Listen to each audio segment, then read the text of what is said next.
الحمد لله وكفى وسلام على عباده الذين اصطفى أما بعد أعوذ بالله السميع العليم من الشيطان الرجيم بسم الله الرحمن الرحيم لن ينال الله لحومها ولا دماؤها ولكن يناله التقوى منكم وإذا قال النبي صلى الله تعالى عليه وسلم من كان له سعة ولم يضحي فلا يقربن مصلانا أو كما قال عليه الصلاة والتسليم۔ قربانی کے مستحبات۔ ذی الحجہ کا چاند نظر آنے کے بعد ہر وہ شخص جو قربانی کا ارادہ رکھتا ہو اپنے بال اور ناخن نہ کٹوائے۔ جو لوگ قربانی اپنے نام سے نہ کریں اور وہ لوگ بھی بال اور ناخن نہ کٹوائیں تو ان کو بھی ثواب ملے گا۔ اپنی قربانی کا جانور خود اپنے ہاتھ سے ذبح کرنا افضل اور بہتر ہے۔ اگر خود ذبح کرنا نہیں جانتا تو کسی دوسرے جاننے والے سے ذبح کرائے، لیکن بہتر یہ ہے کہ وہاں اس وقت خود بھی موجود رہے۔ بعض لوگوں کو یہ دیکھا جاتا ہے کہ کسی جانور کو ذبح نہیں کر سکتے، حتیٰ کہ ذبح ہوتا ہوا آنکھوں سے دیکھ بھی نہیں سکتے، ان کی حالت خراب ہو جاتی ہے۔ مومن کو ایسا ہونا نہیں چاہیے۔ اگر کل کے روز جہاد کرنے کی باری آ جائے تو یہ کمزور طبیعت رکھنے والے مسلمان میدان جہاد میں کون سی خدمت انجام دے سکیں گے؟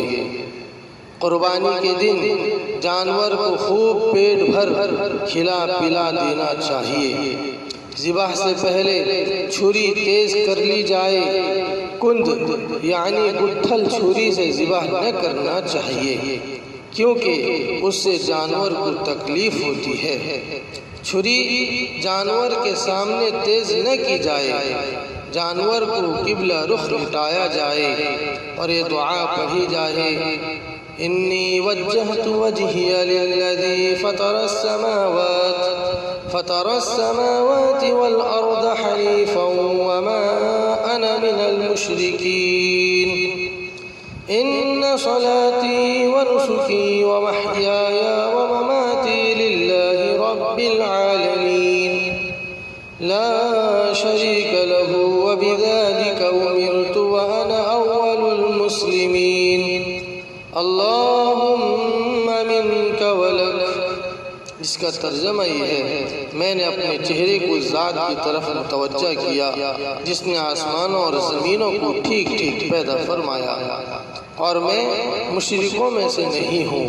بلا شبہ میری نماز اور میری قربانی اور میرا جینا اور مرنا اللہ رب العالمین کے لیے ہے، جس کا کوئی شریک نہیں ہے، اور اسی کا مجھے حکم دیا گیا ہے، اور میں مسلمانوں میں پہلے ہوں۔ اے اللہ، یہ قربانی تیری طرف سے اور تیرے ہی لیے ہے۔ پھر اپنا داہنا پاؤں جانور کے شانے پر رکھے۔ یہاں ایک بات کی وضاحت ہے، وہ بات یہ ہے کہ ہم اگر اپنی قربانی کے جانور کو بائیں کروٹ میں لٹائیں گے، یعنی قربانی کے جانور کا سر دکھن کی طرف اور دم پورب کی طرف کریں گے، تب جا کر قربانی کا جانور قبلہ رخ ہوگا، اور ذبح کرنے والا اپنا داہنا پیر قربانی کے جانور کے شانے پر رکھ کر چھری چلا سکتا ہے۔ چنانچہ جب تیار ہو جائے تو کہے: بسم اللہ اللہ اکبر، بسم اللہ اللہ اکبر کہہ کر ذبح کرے۔ قربانی کی نیت صرف دل میں کر لینا کافی ہے، زبان سے کہنا ضروری نہیں۔ البتہ ذبح کرتے وقت بسم اللہ اللہ اکبر کہنا ضروری ہے۔ بسم اللہ اللہ اکبر صرف ذبح کرنے والے کو ہی کہنا ضروری ہے، دوسرے پکڑنے والے کو کہنا ضروری نہیں، وہ بھی اگر کہہ لیں تو بہتر ہے۔ جب ذبح کر چکے تو یہ دعا پڑھے، اللہم تقبلہ منی کما تقبلت من حبیبک کما تقبلت من حبیبک محمد وخلیلک ابراہیم علیہم الصلاة والسلام، جس کا ترجمہ یہ ہے، اے اللہ اس کو میری طرف سے قبول فرما جیسا کہ تو نے اپنے حبیب محمد صلی اللہ علیہ وسلم اور اپنے خلیل حضرت ابراہیم علیہ السلام کی طرف سے قبول فرمایا۔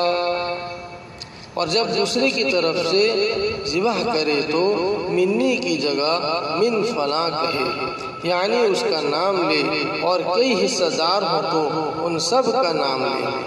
ذبح کرنے میں 4 رگوں کا کٹنا ضروری ہے، حلقوم، مری، توجین، اگر ان میں سے 3 بھی کٹ جائیں جب بھی درست ہے، اور اگر صرف 2 ہی رگیں کٹیں یا 1 ہی رگ کٹی تو ذبیحہ درست نہ ہوگا۔